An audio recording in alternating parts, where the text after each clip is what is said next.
Before looking into what postmodern social theory is, we need to clarify two terms that usually create confusion.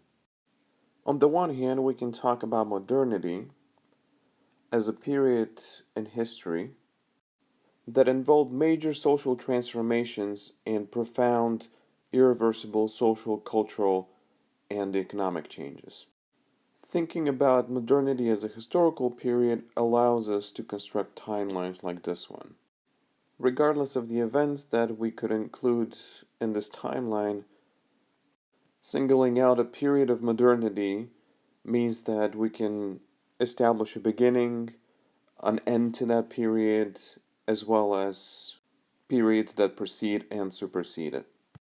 It is important then to contrast modernity as a historical period with modernism as a cultural movement or modernism as a way of looking at the social world. As a cultural movement, modernism actually presents itself in opposition to modernity.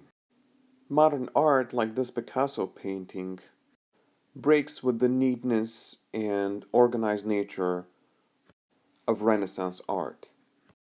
Similarly, modern architecture challenges the traditional shapes associated with buildings as well as the types of spaces that those buildings include, and even challenges notions of inside and outside environment.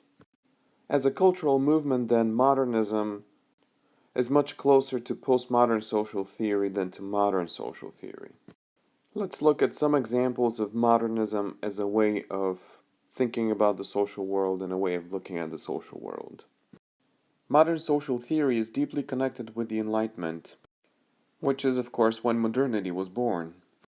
For a while, social theory was on a search for universal principles that apply to the social world that are very similar to the principles that apply to the natural world.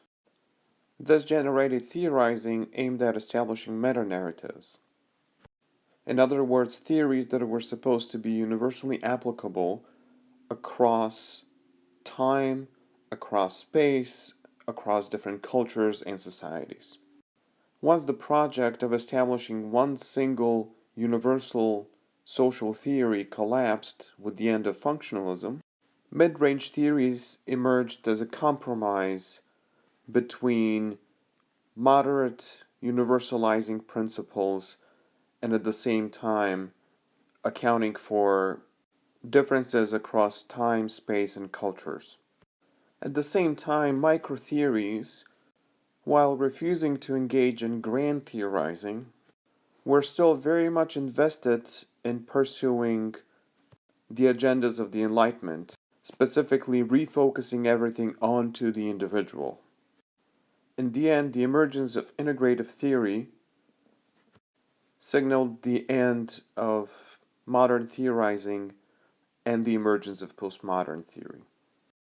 This is a time to pause the video and work on the first section of the quiz. Next, we'll look at the characteristics of postmodern social theory and some examples. Before doing that, we should point out that postmodern social theory is an umbrella term. In reality, there is no one single postmodern social theory, and we'll see why in a minute. Postmodern social theories tend to embrace a handful of common principles, although it could be argued that those are not guiding principles. Instead, they're just characteristics merely describing some postmodern theorizing. First, postmodern theory divorces modern theory in a very direct way by refusing to participate in grand theorizing. For example, the statement "there is no such thing as society" is a very postmodern statement. Number two, postmodern social theory focuses on the inherent problematic of representation. In other words, postmodern social theories take issue with the fact that traditional social theory has been very white, very male, and very Western. Finally, postmodern social theory cuts the roots of social theory with the Enlightenment by challenging the very notion of objective reality that can be studied. For example, think about how our relationship with what we understand to be reality started changing with the introduction of reality shows. In those shows, everything is real and at the same time, everything is simulated, which practically voids any assumptions related to an objectively existing reality. Is this the real life? Is this just fantasy? Caught in a landslide, no escape from reality. The difference between postmodern social theory and modern social theory, though, should not be seen as a simple departure or a passive refusal to engage. Postmodern social theorists launch a full blown assault onto modern social theory. They critique the notion of who or what should be the subject of social theory. They critique the premise that social theory should reflect scientific knowledge and should engage scientific knowledge. And they critique the very premise and legitimacy of grand theorizing. So let's look at a couple of examples of how that is done.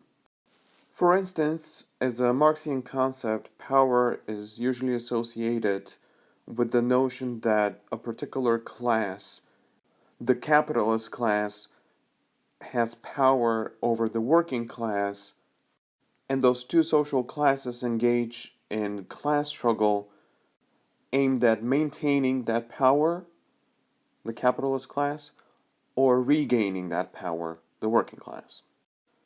Michel Foucault then comes in and says, in modern society, power exists on its own, outside of individuals, outside of groups, outside of classes, and that structural power is geared towards controlling and regulating human bodies. Our very understandings of what is normal, of what is acceptable, the words that we use to label different people and different behaviors, the ways that we control and manage our own thought processes, all of these things are connected through disciplinary power. Foucault argues that modernity needs disciplinary power, and the most obvious examples of that are provided by the so called total institutions. These usually include the military, prisons, but can be expanded to include a variety of institutions, including education.